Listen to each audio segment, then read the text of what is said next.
for me, and it's for a friend, and they've been wanting to get this done for a little bit of time.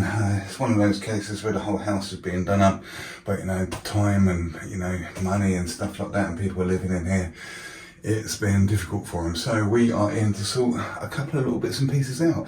Very, very, very small area, but quite awkward in the sense we need to keep things clean, and there's a few pipes to get around and stuff. So let's have a look at what we're dealing with. The ceiling has a crack in it. Now these old properties, I know from experience, do tend to have a distemper. A distemper, if you don't know, is like a lime washy, very chalky paint, and it will take a layer of paint, but when you start putting plaster over it, it can pull the paint away from the chalky distemper. But I've given this a bit of a check and it all seems pretty sturdy. This wall here, it's had an attempt from the guy, and you can see what's happened here is it's got away from him. It looks to me like there was a bit too much suction on that wall, because I did see, there's these little hairline cracks and stuff, which is stress cracks from the moisture being drawn out of the plaster too quickly. So this is absolutely bone dry, so we need to seal this, and we've got in my tub, I will show you, this is quite thin, but there's a little bit of SBR and PVA in there, just because that's what happened. It got mixed up in there. So SBR and PVA, SBR styrene butane polymer resin, and PVA polyvinyl acetate. Both do pretty much the same thing, but SBR is a lot stronger. And considering this is a bathroom and going to be subject to moisture, then SBR might be a better choice for this. Although PVA will be sufficient as well. It's whatever one you like to do. They do pretty much do the same thing. And we've got both of them in that tub, so it's just how it is. So what we're going to do, if you was just using just PVA, then you will need to wet that down, because where this is so dry and porous, you can't be putting thick PVA on top of that, because what it will do is create a skin and you'll be back to a bad adhesion again. So if you are using PVA, you're going to have to water it down quite a bit, especially for that first coat, because we want that PVA to get drawn into the depth of this surface, okay? SBR is really quite thin anyway, so you won't need to water that down at all, and that SBR is much more efficient at killing suction, and it's water resistant as well, whereas PVA isn't. Although for killing suction and stuff it will be alright in there wouldn't be enough really to affect it, but SBR would probably be the best choice. So that is what we're going to do. Initially we are going to get this sealed up to stop the suction, because there's no way we can plaster straight over that, because we'll be back into the same deal. What the trouble is with what this guy's done, it's going to draw the moisture out of the plaster far too quickly, and it's not going to get a chance to to cure properly before it gets dried out, and we'll be back to having all these little stress cracks, and we'll have adhesion problems. So that's why we need to seal this to kill the suction. We're going to use the same thing, but we don't need to kill any suction on here, because I can see that this is really it must be some sort of bathroom paint on there. It is really kind of waterproof already. So what we're actually doing there is putting PVA or SBR on there to actually physically glue the plaster to that painted surface. So the same thing treats both ends of the scale there, killing the suction, and also on the ceiling we're going to be gluing the plaster. And just so we can fit it in, again, look, we're going to come up and do this lavatory ceiling. Again, I have had a check. This is, I'm not too sure exactly what this brand name is. It's rock hard stuff. I see it quite often. And it's just basically a texture like a Sandtex paint. And it's one of those things, if you put a texture on, the ceiling must have been quite bad in the first place, and people use this paint, texture it, and it gets rid of all sorts of things. So it looks like there was a crack through there as well. I can't seem to see. So that's probably what it was. It's probably had loads of flaking paint on it from the distemper. Again, I've checked it. It feels pretty secure. It's up there. So yeah, small but awkward. So another problem with using SBR is because it is so potent, you don't want to get it on things you don't want to get it on, if you like down tiles and stuff. So ideally, you know, this wouldn't all be done, this would be plastered before, but it's just the way it is. You've got SBR down here and stuff, these feel quite, I'm not sure what they are, but if you've got it in the ground, or if you get it on the bath and you don't notice it and you allow it to dry, then it is really, really difficult stuff to get off anything. PVA, definitely got a chance on that stuff. Okay, fibre tape. If you are going to tape up some cracks, then it's a good idea to get this on before you're bonding your sealer, or before your PVA or your SBR. So you can see it's just a nylon gauze tape. It goes over the crack, it's self-adhesive. But if you put the PVA or SBR on and then try to do this afterwards, then you're going to have to wait for that PVA or SBR to dry before this has a chance of sticking. A little bit around there. Okay, so screws are up. Let's prime these walls. Like I say, you don't want to go too thick, too quick with this PVA. Multiple coats of PVA will kill more and more suction, but there is a certain limit. So you need to kind of get a thin coat on there, let that soak in, let that dry up, and then quite possibly give it another one. You're better off with more thinner coats than one thick coat if you're trying to kill suction. Like I say, you want the actual substance to get deep into this surface. We don't want it just creating the skin and sitting on top. And you can see how firstly that is, how it's dried virtually immediately. Okay, so a second application, and we can see this is not pulling in quite so quick. So we can now see immediately how this PVA SBR solution is killing the suction straight away. I'll let this dry in. It's still drying rather quickly, so it's an indication to me that this is going to need another coat. Okay, so this has just had a third coat now. I mean, it's such a small area. So I've given it one coat, it pretty much dried straight away, and I turned straight back round and gave it a second coat. That started hanging back a little bit more. Then I come across the ceiling and started putting some on here. Now on the ceiling, of course, we have the complete opposite trouble. So now, you see, this is still soaking wet. It's very hard to see because the paint is so shiny anyway. But this is going to take quite a little while to pick up, and we can't plaster over this until it's gone at least tacky, and that's what the manufacturers of PVA and SBR and stuff will suggest, that you go over it. It's the optimal time when that has just... Yeah, the optimal time is when it's gone tacky, so that it mixes with the plaster, but especially with PVA, you can let that dry, because when the moisture of the plaster hits it, then it's going to kind of reactivate, okay? As long as that PVA is quite fresh that day, even if it's touch dry, you can plaster over it. Again, that's had a third coat, and I'm going to let this pick up a little bit more. If this was SBR, just pure SBR, that probably wouldn't be happening so much. PVA isn't as efficient as SBR. I'm sure I mentioned that. Right, I'm going to go and get a coat on that ceiling in the lavatory.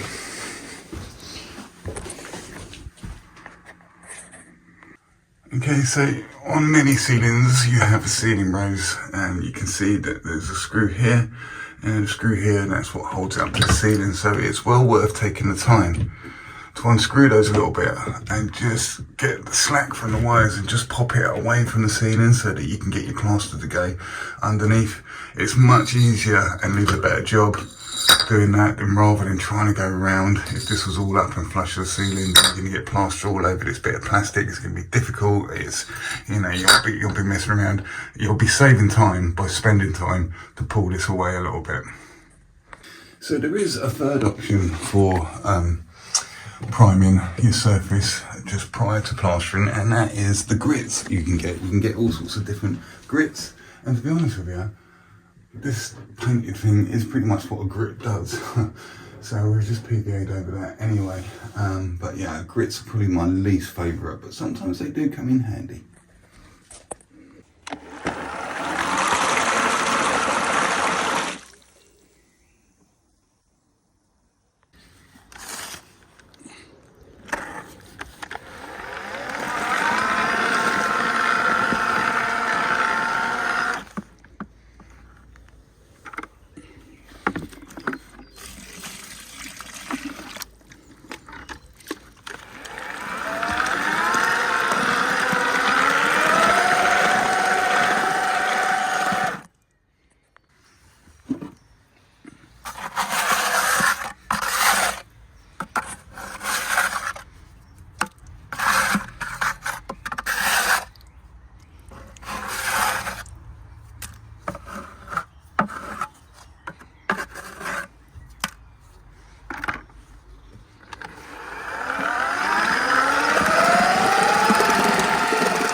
So there we go, we've got a nice even consistency, and I'm very often knocking it up a little bit thicker than most people do, and in this case it's a good idea because we need to achieve the depth over those textured ceilings, and if you are new to plastering, then knocking it up a little bit stiffer will make it that little bit easier for you to handle. If you're a regular to this channel, you will know that I'm always using my 20x5 carbon steel, but for this job it's right down to the 13x5 carbon steel by Marshalltown.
Okay, we're all on in here and in here, and I've got to say it is harder work with that smaller trowel. I much prefer my 20x5, but it's such a tight area I'll end up having my eye out, I think. So then what we're going to do is just turn straight back round and flatten all this in, especially keeping an eye on this wall here which had the all the suction on it.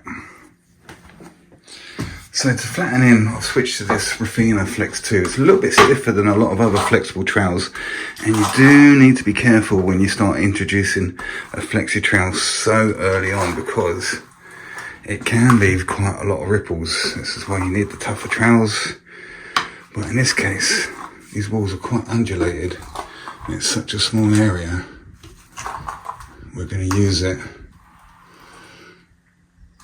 like a flexi rule.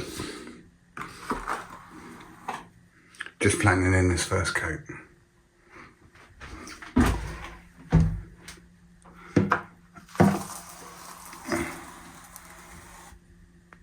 Okay, so we've given that a brief flatten with that trowel, and this wall which had all that high suction on it is now back in line with this ceiling, it would appear. So we did give that sufficient coats to kill that suction down to give us a chance to plaster it.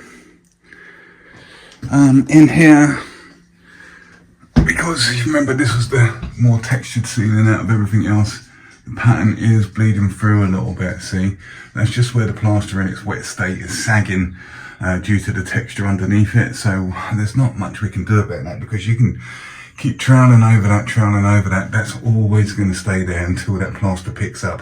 And you don't want to keep over troweling the plaster, because you start bringing the moisture to the surface and upsetting the granules. You need an even amount of granules in the bed of plaster, in the coat of plaster, especially in the first coat. So let this just pick up, because we're going to put another coat over the top of it, but we need this to firm up so that when we put the top coat on, it's not going to add extra weight to this already saggy coat of plaster and cause the pattern, this bubbling, this bleed through from underneath, to come through into the top coat. So that's what we're going to do. Leave it alone. Sometimes the best thing to do is nothing at all.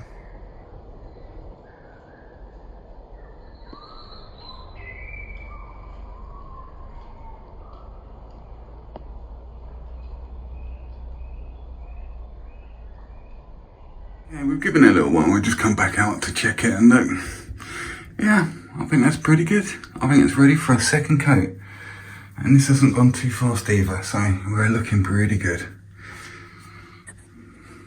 So here, as you can see above this shower pipe, it is very tricky. So we've got a selection, oh, I'm going to drop a bit. Got a selection of little tools, and I've got this little, this is really stiffened up now. My hook, this little bit left over. fire that in there as best we can. I mean, we've got these little things which come over and cover it anyway, but you know, I'm probably going to need 2 hands to do this because I'm trying to hold the camera and do this, so I need to get in there. Hold on.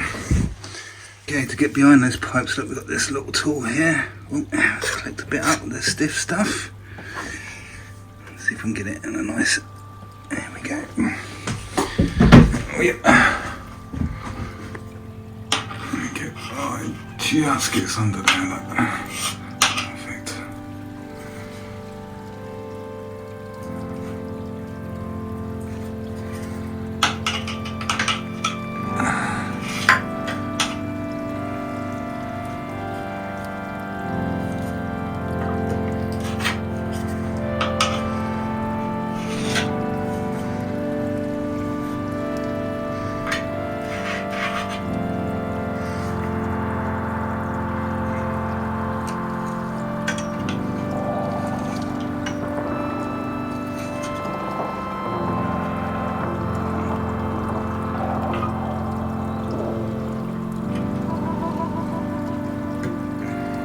Okay, I just washed the bucket round and the tools off and stuff and created this little bit of dirty water.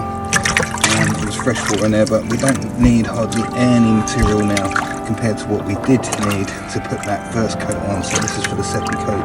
And the reason I've washed this dirty water from the previous gauge and keeping it is because it's going to send this little bit of plaster off a little bit faster.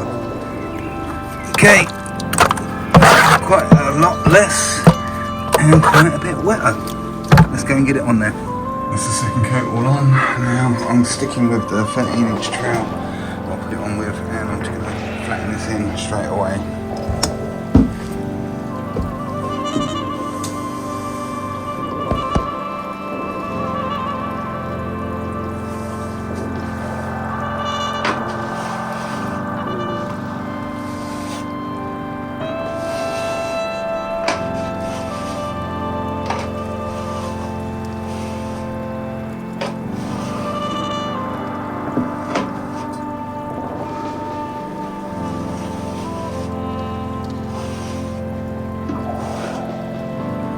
There's an indication of what's going on here now. As the light's catching it, we can see all these little kind of like tear marks. So I'm sticking with this 13-inch trowel, and it doesn't get used very often, so the edge of it is a little bit serrated with rust. Okay, carbon steels do take quite a bit more maintenance than the stainless steels, and they can be a bit rippy. So you can see what it's done up here.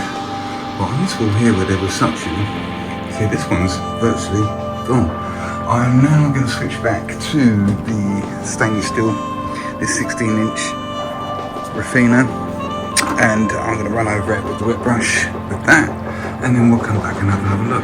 So it's been over with that flexi Rafina, and this is what we're looking like now. And the residue we're getting out is very, very slimy indeed. I'd say that's pretty much done. Okay, just coming up to this internal here, 1-inch brush. Just got a finishing touch right there. Let's see how it feels that. Makes it really, really neat. Get right into those corners.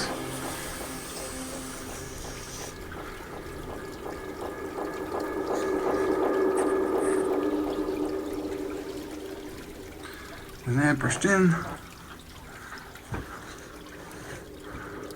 And all sorted in here. Nice round bits and pieces.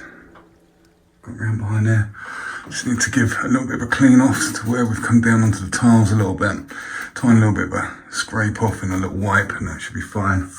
I prefer things to be temporarily a little bit plastery. I mean, you can put tape up there and stuff, but sometimes when you pull the tape away, you've misjudged it and it pulls a bit of plaster off or something. And you know, tiles basically are designed to be wiped, aren't they? So there we go. Time for a bit of apple crumble. I didn't have time to eat this last night. I went to bed really early.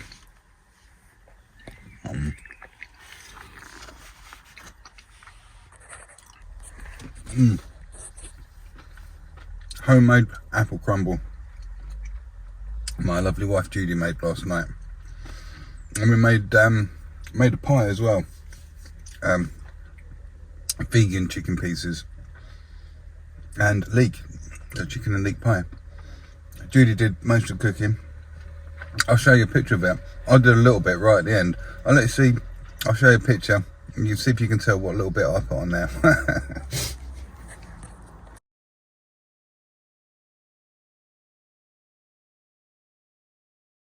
Hi guys, thanks for watching that video. Yeah, we just threw that one together. It's just a little job. Tomorrow, it's been a very busy sort of period of time. I'm going into another job tomorrow, but it's like a big house, and I don't think we're going to be able to record there. You know, rich people and all that.